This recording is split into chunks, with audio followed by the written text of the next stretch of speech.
तर दादा माझा पुढचा प्रश्न आहे की आपल्या म्हणजे डान्समध्ये आपले कसे काही-काही कोण-कोण इन्स्पिरेशन्स असतात.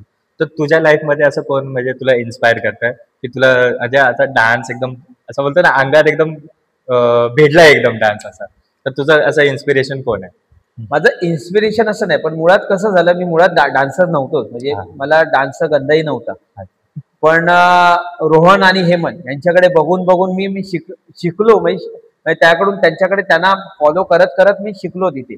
दोघांना त्यांच्याकडून डान्स हे केले हं. आणि मग मला गुरु मिळत गेले. हां, गुरु मिळत गेले, त्यांच्या अंडर मी शिकत गेलो. असं स्पेशली असं इन्स्पिरियन्स नव्हतं. हां, पण मग जेव्हापासून मला असं डान्स कळायला लागलं, तेव्हा मग माधुरीशी, हां, गोविंदा यांच्या हां. स्टाईल मला म्हणजे त्यांचे एक्सप्रेशन आणि मला एक्सप्रेशन वाले डान्स खूप आवडतात हो. करायला. फेशियल एक्सप्रेशन जिथे असतात तिथे मला खूप आवडतात ते डान्स जेवढे करायला. हां, मग असे बघत मग मी थोडंसं त्यांना फॉलो करत गेलो, त्यांचे डान्स स्टाईल आणि मग ते माझ्या नॉर्मली माझ्या डान्स स्टाईलमध्ये मी करत गेलो हो. आणि फोक मुळात माझं युनिव्हर्सिटीला करून खूप चांगलं झालेलं म्हणजे. हं. त्यामुळे फोकचं मला खूप आताही विचारलं तरी मी कोणतं वेस्टर्न कोणत्या स्टाईल करण्यापेक्षा मी फोक जास्त एन्जॉय करतो. जास्त प्रिफर म्हणजे करतात. बाकीचे पण मी करतो, पण मी फोक एवढा म्हणजे फोक एवढा मी बाकी कोणतं एन्जॉय करत नाही. हां, माझे गुरु होते ज्यांनी मला रमेश कुरव सर ते आता नाही आहेत. त्यांनी मला फोक शिकवला, फोक डान्स हां. त्यांच्याकडे शिकलो मी.